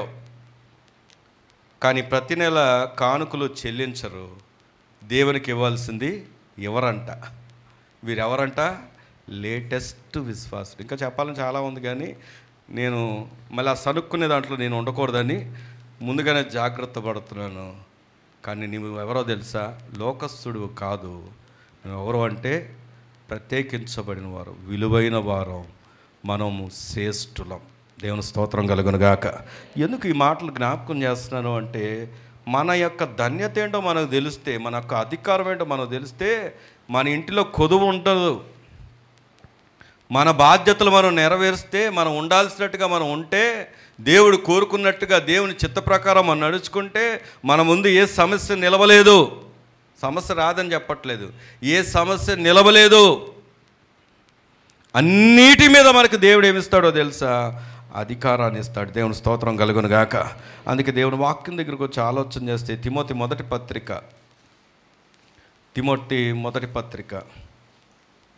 5వ అధ్యాయం, తిమోతి మొదటి పత్రిక 5వ అధ్యాయం 8వ వచనాన్ని కనుక మనం ఎవడైనను స్వకీయులను విశేషముగా తన ఇంటి వారిని సంరక్షింపకపోయిన ఎడల వాడు విశ్వాస త్యాగం చేసిన వాడే అవిశ్వాసి కన్నా చెడ్డవాడై ఉన్నాడు. నాకు ప్రశ్న ఉంది, అనలారా వినండి. అవిశ్వాసి అంటేనే మనము చాలా దూరంగా చూస్తాం. వాక్యం చెప్తున్న మాట ఏంటంటే అవిశ్వాసి కన్నా చెడ్డవాడంట. ఇలా ఉండడానికి ఇష్టపడతామంటారా? ఎవరైతే అక్కడ రాయబడిన మాట, ఎవడైనాను స్వకీయులను విశేషంగా తన ఇంటి వారిని సంరక్షించకపోయిన ఎడల వాడు ఏం చేస్తున్నాడు చెప్పండి? అంటే నీ బాధ్యతల విషయంలో నువ్వు గనక నిర్లక్ష్యంగా ఉంటే, దేవుడు మాట చెప్తున్న మాట ఏంటంటే నువ్వు అవిశ్వాసి కన్నా చెడ్డవాడు. అవిశ్వాసి కాదు, అవిశ్వాసి కన్నా చెడ్డవాడు. నేను ఒకసారి ఒక మాట చదివాను. అదేంటంటే, ఒక ఆయనంట 4th క్లాస్లో కొట్టుకున్నారంట. ఏ క్లాస్లో అండి? 4th క్లాస్లో. తర్వాత కాలక్రమంలో చదువుకున్నారు, పెద్ద అయ్యారు, ఎవరికి వాళ్ళు అయిపోయారు. ఎందుకంటే కాలేజెస్ వెళ్ళిపోతాయి, ఎవరు కొంతమంది దూరాలు వెళ్ళిపోతారు. అలాగా వెళ్ళిపోయి తిరిగి 40 సంవత్సరాల తర్వాత కలుసుకున్నారంట వాళ్ళు. గెట్ టుగెదర్లో కలుసుకున్నప్పుడు 4th క్లాస్ గొడవను మళ్ళీ ఎత్తుకొని మళ్ళీ కొట్టుకున్నారంట. ఎంతకాలం మోసారండి పాపం, ఎంతకాలం మోసారండి ద్వేషం. కొంతమంది చిన్నప్పుడు మాకు బాగా గుర్తు, టీచర్స్ ఏం చేసేవాళ్ళంటే కొట్టుకున్నప్పుడు ఆ ఇద్దరిని పిలిచి, రేయ్ వాడికి అడ్డం పట్టుకో, సారీ చెప్పు అనేవాళ్ళు. తర్వాత అవతల వ్యక్తికి కూడా, రే సారీ చెప్పండి, సారీ ఎక్కడ ఉండొస్తుంది? నోట్లోంచి వస్తుంది. ఎక్కడ లేదు. మన విశ్వాసుల్లో కూడా చాలామంది పైకే, హృదయంలో లేదు. కానీ దేవుడు పై రూపాన్ని లక్ష్య పెట్టడు, ఆయన హృదయాల్ని లక్ష్య పెట్టేవాడు. హృదయాన్ని బట్టి ఆయన మన ఎరిగినవాడు. పాడాం కదా, నన్ను చూచువాడా పరిశోధించి తెలుసుకున్నావు. నువ్వు ఎలా ఉన్నావు, నీ ప్రవర్తన ఎలా ఉంది, నీ నడవడిక ఎలా ఉంది, నీ ఆలోచన విధానం ఎలా ఉంది, నీ మాట ఎలా ఉంది, నీ తలంపు ఎలా ఉంది, నీ క్రియలు ఎలా ఉన్నాయి, ఇక్కడ ఎలాగున్నావు, బయట ఎలాగున్నావు, దేవుని వాక్యం ఎదుట ఎలాగున్నావు దేవునికి తెలుసు. ఈరోజు అయినా నువ్వు నీ గత జీవితంలో ఉన్నటువంటి పాత స్థితి ఏదైనా ఉంటే విడిచిపెట్టి నవీనత్వాన్ని సంపాదించుకొని నువ్వు విలువైన వాడివని ఎరిగి, శ్రేష్టమైన వ్యక్తివని ఎరిగి ప్రభు కొరకు ఒక ప్రత్యేకమైన జీవితము జీవించడానికి ఒక తీర్మానం తీసుకుంటే ఇది మొదలుకొని దేవుడు నిన్ను దీవించడం ప్రారంభిస్తాడు. ఆమేన్. నిర్ణయం మీ దగ్గరే ఉంది, నిర్ణయం మీ దగ్గరే ఉంది. రండి దేవుని వాక్యం దగ్గరకు వచ్చి ఆలోచన చేస్తాను. 139వ కీర్తన 139వ కీర్తన 2వ వచనాన్ని కనుక మనం చదువుకుంటే, నేను కూర్చుండుట, ఇందాక పాడిన పాట ఎక్కడి నుండి వచ్చిందండి? 139 మొదటి వచనంలో, యెహోవా నీవు నన్ను పరిశోధించి తెలుసుకున్నావు, నేను కూర్చుండుట, నేను లేచుట నీకు తెలియను, నాకు తలంపు పుట్టక మునుపే నీవు నా మనస్సును గ్రహించుచున్నావు. దేవుని స్తోత్రం కలుగును గాక. తలంపులు ఎవరికి తెలుస్తాయి? ఇంట్లో ఉన్న భార్యాభర్తలకు కూడా ఆ తలంపులు తెలియదు. భర్తకున్న తలంపు భార్యకు తెలియదు, భార్యకున్న తలంపు భర్తకు తెలియదు. తెలుసా? నిజంగా అన్నీ తెలిస్తే ఇక రోజు జుట్లు పెట్టుకొని కొట్టుకోవాల్సిందే. ఏమండి, ప్రారంభంలో నేను ఏదో చిన్నది చూస్తే, ప్రారంభంలో పెళ్ళైన కొత్తలో అల్లుడు స్నానానికి వెళ్ళాడు బాత్రూంలోకి. వెళ్ళంగానే లోపల 4 సబ్బులు ఉన్నాయంట. సంతూర్ ఉంది, రకరకాల సబ్బులు ఉన్నాయి. ఆయన బయటకు వచ్చి అత్తయ్య గారు ఏంటి ఇన్ని సబ్బులు ఉన్నాయంటే, అల్లుడు గారు మీకు ఏ టేస్టో నాకు తెలియదు, ఏ సబ్బు వాడతారో మాకు తెలియదు, కాబట్టి అన్నీ పెట్టామండి అన్నారంట. ఆయన మామగారితో కూర్చుంటే మామగారు డ్రింకులన్నీ పెట్టి, ఏంటి మామగారు ఇన్ని డ్రింకులు ఏంటి అంటే, మీకు ఏం తాగుతారో నాకు తెలియదు అందుకే డ్రింకులన్నీ పెట్టాడంట. భార్య కూడా ప్లేట్ నిండా బోల్డ్ కూరలు పెట్టింది. ఏంటమ్మా ఇన్ని పెట్టామంటే, మీరేం తాగుతారో నాకు, మీరేం తింటారో ఇష్టపడి నాకు తెలియదండి అందుకే ఇన్ని పెట్టాను అందంట. తర్వాత ఏమైంది అంటే, సంవత్సరం తర్వాత బాత్రూంలోకి వెళ్తే సబ్బు లేదు. ఏంటంటే అత్తయ్య గారు సబ్బు లేదండి అంటే, అక్కడ బట్టల సబ్బు ఉంది తోముకో అందంట. తర్వాత వచ్చి మామగారి దగ్గర ఏమీ లేదు, ఇలా ఒకటి పడేసాడు, అదే దాగు అన్నాడు అంట. ప్లేట్లు 2 గిన్నెలు ఎదురుగుండా ప్లేట్లు కప్పేసి 2 ప్లేట్లు పెట్టుంటే ఈయన ఓపెన్ చేసి చూస్తే ఏమీ లేదు. ఏంటమ్మా ఏమీ లేదంటే, అలా ఓపెన్ చేసినప్పుడు అందులో ఒక మొబైల్ ఉంది, ఇందులో ఒక మొబైల్ ఉంది, సారీ అందులో ఒక ఇది ఉంది, అందులోకి ఇది ఉంది, ఒకటేమో స్విగ్గీ, ఇదేమో జొమాటో. ఏం ఆర్డర్ కావాలో చేసుకోందంట భార్య. ఏం మారిపోయింది? సంవత్సరంలోనే మొత్తం మారిపోయింది. ఏమండి, మొత్తం మారిపోయింది. దేవుని వాక్యం చెబుతున్న మాట ఏంటంటే, అసలు మన తలంపులు పుట్టక మునిపే దేవుడు మన మనస్సును గ్రహించాడంట. ఆయనకి చీకటి కాదు, అంధకారం ఆయన ముందు లేదు. ఈరోజు నీ ఆశీర్వాదం చాలా ఈజీ. నీ ఆశీర్వాదం లేదని అనుకుంటున్నావు, కానీ ఆశీర్వాదం సంపాదించుకోవడం ఎంతో ఈజీ. నేను ఇక్కడ నుండి నువ్వు ఆశీర్వదించబడును గాక, నువ్వు దీవించబడును గాక, నీకు వృద్ధి కలుగును గాక అని ఎన్ని మాటలన్నా నీ హృదయం మార్పు లేకపోతే ఆశీర్వాదం వస్తుందా? నువ్వు మార్చుకోవాల్సింది మార్చుకో, నీ ఆధిక్యత నువ్వు గుర్తించు, దేవునికి లోబడు, దేవుడి కింద నువ్వు ఒక పనివాడమని ఎరుగు, దేవుని కొరకు నమ్మకంగా బ్రతుకు. ఆశీర్వాదం నీ పాదాల దగ్గర పడేస్తాడు దేవుడు. ఆమేన్. ఆశీర్వాదం చాలా ఈజీ, ఎందుకంటే మన ఏలికలుగా చూస్తున్నాడు దేవుడు, ఏలికలుగా. అందుకే వాక్యం దగ్గరకు వచ్చి ఆలోచన చేస్తే, కొలసీలకు రాసినటువంటి పత్రిక, నేను ఒక 5 నిమిషాలు తీసుకుని ముగిస్తాను. కొలసీలకు రాసినటువంటి ఒక పత్రిక 3వ అధ్యాయం, కొలసీలకు రాసినటువంటి పత్రిక 3వ అధ్యాయము 2వ వచనాన్ని కనుక మనం చదువుకున్నట్లయితే, పైనున్న వాటి మీదనే కానీ భూ సంబంధమైన వాటి మీద మనస్సు పెట్టుకొనకుడి, ఏలయనగా మీరు మృతి పొందితిరి, మీ జీవము క్రీస్తుతో కూడా దేవుని యందు దాచబడి ఉన్నది. మనకు జీవమై ఉన్న క్రీస్తు ప్రత్యక్షమైనప్పుడు మీరు ఆయనతో కూడా మహిమ యందు ప్రత్యక్షపరచబడరు. దేవుని స్తోత్రం చెప్దామా? దేవుడు నిన్ను చూడాలనుకుంటుంది ఏంటంటే ఆయన రాబోతున్నాడు. ఒకరోజు ఆయన వచ్చినప్పుడు మహిమలో నువ్వు కూడా ఉండాలని కోరుకుంటున్నాడు. ఇప్పుడు చెప్పండి, నీకు మహిమకరమైనటువంటి ఆ యొక్క శాశ్వతమైన ఆశీర్వాదం కావాలా? తాత్కాలికమైన రెప్పపాట్లో మాయమైపోయే తాత్కాలికమైన ఆశీర్వాదం కావాలా? కోరుకో. ఒకవేళ నీకు శాశ్వతమైన ఆశీర్వాదం కావాలంటే ప్రభు కోరుకున్నట్లుగా భూ సంబంధమైన మీటర్ మీద కాదు మన మనసు పెట్టాల్సింది, దేవుని యందు పరలోక సంబంధమైన వాటి మీద. దేవుని స్తోత్రం కలుగును గాక. ప్రియ సంగమా, మొదట ఆయన నీతి ఆయన రాజాన్ని వెళ్తే మీకు ఏం కావాలో అవన్నీ అనుగ్రహిస్తానన్న దేవుడు.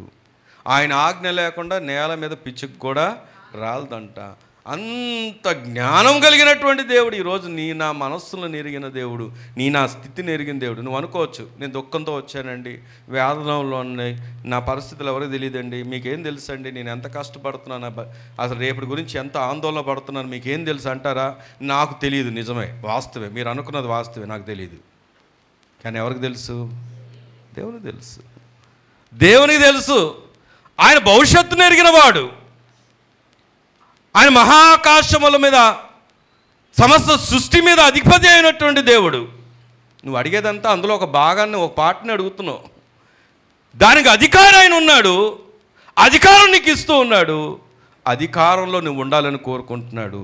ఆ అధికారం కిందకి ఎప్పుడు వస్తావంటే యేసు క్రీస్తు వారిని నువ్వు స్వరక్షకుడిగా అంగీకరించి రక్షించబడి బాప్తిస్మ అనుభవం కలిగి ప్రభు కొరకు నమ్మకంగా బ్రతుకుతూ నిరీక్షణతో ఎదురు చూస్తూ దేవుడు వచ్చేంత వరకు దేవుని యొక్క చిత్తానుసారమైనటువంటి ప్రవర్తన కలిగి నడుచుకున్నప్పుడు దేవుడు తన ఉన్నతమైనటువంటి కార్యాలు నీ జీవితంలో చేస్తాడు. ఆమేన్, ఆమేన్. 2 మాటలు చూసుకొని ముగించుకుందాం. 102వ కీర్తన, వెంటనే కీర్తనలో చూసుకుందాం. 102వ కీర్తన 7వ వచనాన్ని కనుక మనం చదువుకున్నట్లే, రాత్రి మెలకుగా ఉండి ఎలా ఉన్నాడంట? మీరు అనొచ్చు, ఇందాక అన్నాను కదా, మా పరిస్థితులు మీకుంటే తెలుస్తుందండి, మీరు ఎన్నన్నా చెప్తారంటే. ఇక్కడ చెప్తున్న ఆయనకి ఎలాంటి పరిస్థితుల్లో చెప్తున్నాడో తెలుసా? ఆయన అంటున్నాడు రాత్రిపూట ఎలాగున్నాడంట? ఏమండి? మెలకుగా ఉన్నాడు. ఎందుకంటే ఈయనకు రాత్రి ఏం పట్టట్లేదు? నిద్ర పట్టట్లేదు.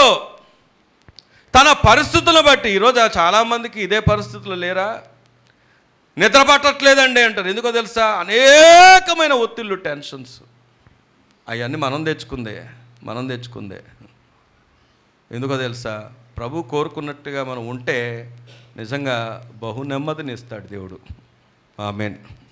అక్కడ అంటాడు, రాత్రి మెలకుగా నుండి ఇంటి మీద ఒంటిగానున్న పిచ్చుకవలే ఉన్నాను దినమెల్లా. ఎప్పుడండి చెప్పండి? ఎప్పుడండి? రెస్ట్ లేదు అక్కడ, బ్రేక్ లేదు అక్కడ.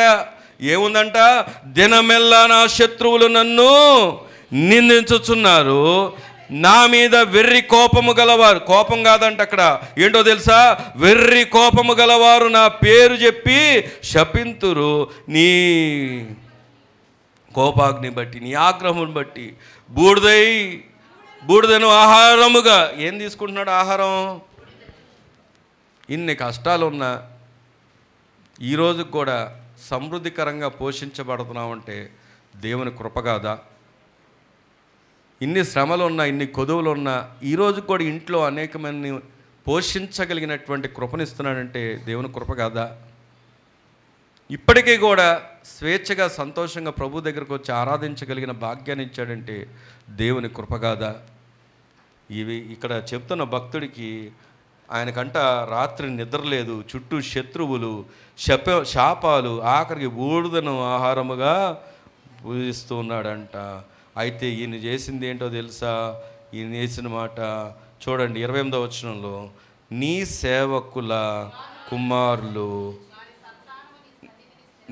సేవకుల కుమారులు నిలిచి ఉందరు, వారి సంతానము నీ సన్నిధిని స్థిరపరచబడుదురు. దేవుని స్తోత్రం కలుగును గాక. ఎన్ని ఉన్నా మాకు నువ్వు ఉన్నావయ్యా. అది ఆయన చెప్పింది. మాకు ఎన్ని శ్రమలున్నా, ఎంత శత్రువులున్నా, ఎంత నిందించేవారున్నా, ఎంత వ్యతిరేకులున్నా, ఎంత ప్రతికూలతలున్నా, ఏమున్నా మాకు మీరున్నారు.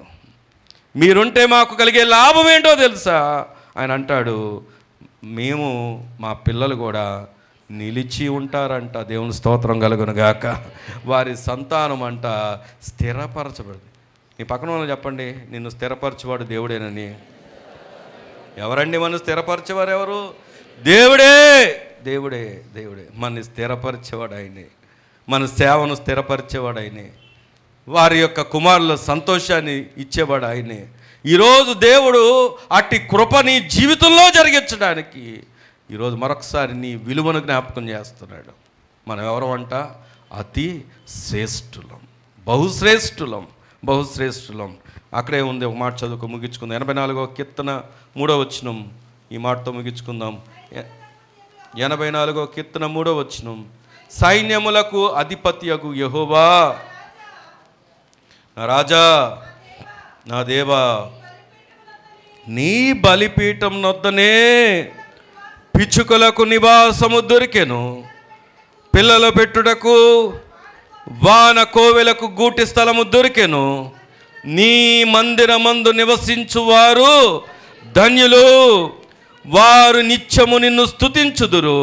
నీ వలన బలము నందు మనుషులు ధన్యులు, యాత్ర చేయు మార్గములు వారికి అతి ప్రియములు. గట్టిగా దేవుని స్తోత్రం చెప్దామా? హల్లెలూయా. ఆయన బలిపీఠం దగ్గర పిచ్చుకలకే ఆహారం ఉంటే,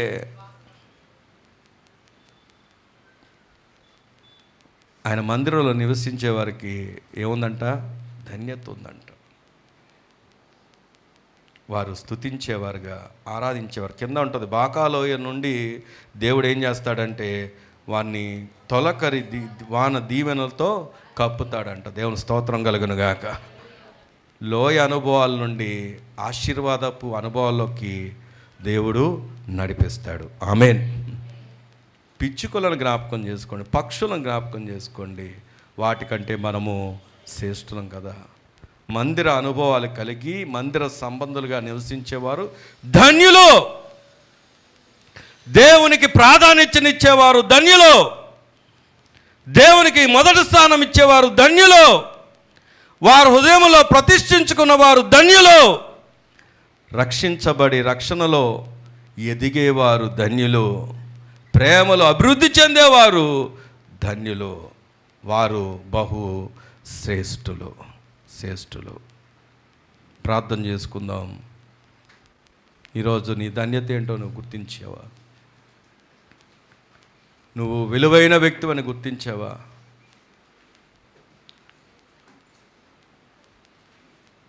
చింతల్లో, బాధల్లో, సమస్యల్లో,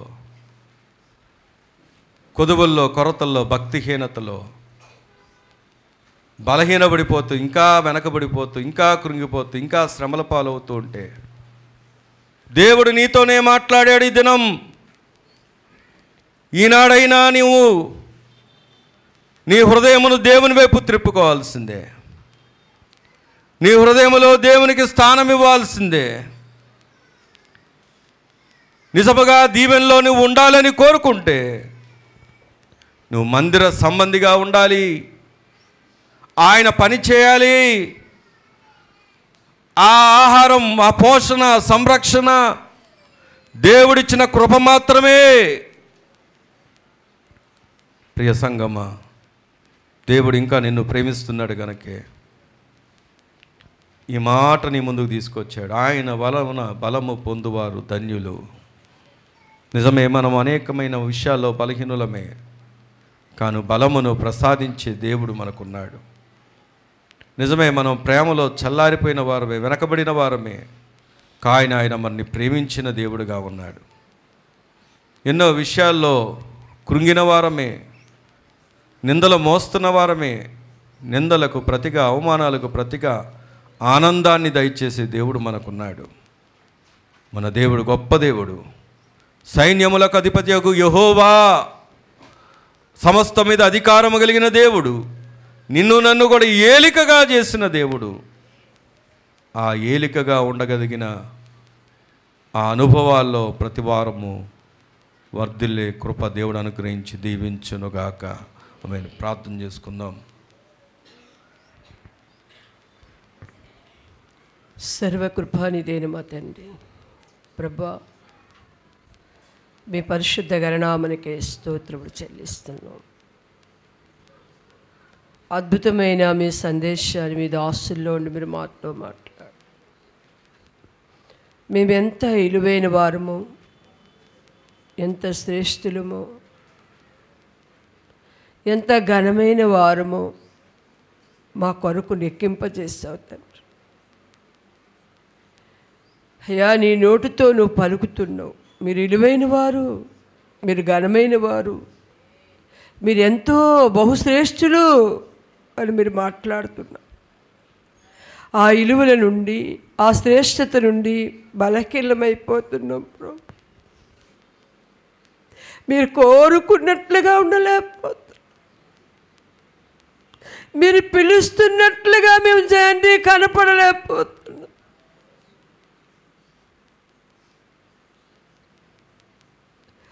ప్రతి వారిలో ఏదో ఒక బలహీనతనాయి, ఏదో ఒక పేరేపిన ప్రభు కరుణామైన కనికరించి. నీ కనికరం ఎంతో గొప్పది, నీ కనికరం ఎంతో గొప్పది నాయన ప్రభు. ప్రభు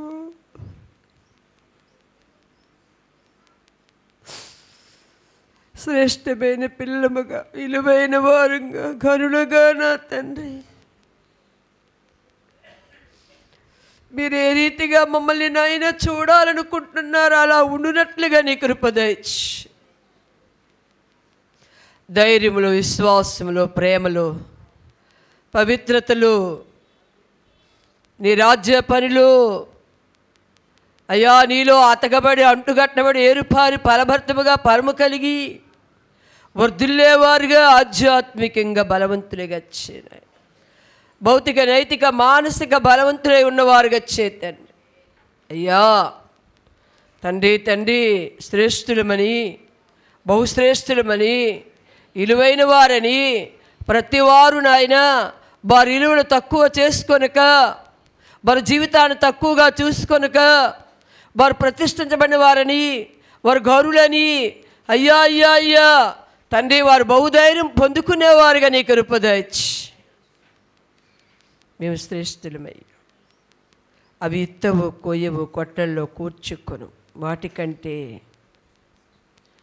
నాయనా నాయనా ఆహారము కంటే, వస్త్రము కంటే ప్రభా ప్రాణము శరీరాన్ని ఇచ్చావున ప్రభా. నీ కృతజ్ఞతలు, వందనాలు. ఈ దినము నాయన ప్రతి హృదయాన్ని తెరిచారు నాయన. నాయన ఎవరూ తక్కువ కాదు నాయన, ఎవరూ తక్కువైన వారు కాదని, వారు శ్రేష్ఠులని గుర్తించారు, విలువైన వారిని గుర్తించారు. ఆ విలువ, ఆ శ్రేష్టత నీతో మేము కలిగి ఉన్నప్పుడే, నీలో ఏరుపారినప్పుడే, నీలో అంటుగట్టబడినప్పుడే నాయన ఇదిగో తండ్రి ఇతరుల ఎడల మేము ప్రేమ కలిగి, సమాధానం కలిగి, మీ సావాసంలో మా బాధ్యతలు గుర్తించి, మా పనిని మేము గుర్తించి, మా జీవిత విలువలు మేము గుర్తించి, నీ నామం ఉన్నతమైనదని ఎరిగి, యోచించి, గ్రహించి నీలో ఏరుపారే కృపని సంఘానికి మాకు దయచేయండి ప్రభా. మమ్మల్ని క్షమించు, మా ప్రతి బలహీనతలు క్షమించు. క్షమించుటకు సిద్ధ మనసు నీకు. మమ్మల్ని బట్టి నాయన, నన్ను బట్టి, మమ్మల్ని బట్టి ఎవరు నాయన బలహీనయ్యారో, ఎవరు బలహీనగా కృంగిపోయారో ప్రభా క్షమించి నాయన వారిని పైకెత్తు, లేవనెత్తు, ఎత్తుపట్టు, కృపచూపు, కనికరించు, కటాక్షించు. జీవము కలిగిన దేవుడు నాయన, ప్రార్థించడానికి యోగ్యత లేని మా బ్రతుకులను ప్రేమిస్తున్నారు, కనికరిస్తున్నారు. తండ్రి అని పిలవడానికి అవకాశాలు ఇస్తూ ఉన్నావు ప్రభా. ఈ అవకాశాన్ని వినియోగపరుచుకునే జీవితాలు మా అందరికీ అనుగ్రహించి నాయన ఇంకా మీ దాసులు ఎత్తుపట్టి మహిమ పొందమని యేసు నామమున అడిగి వేడుకొని పొందున్నాం పరమ తండ్రి. ఆమేన్.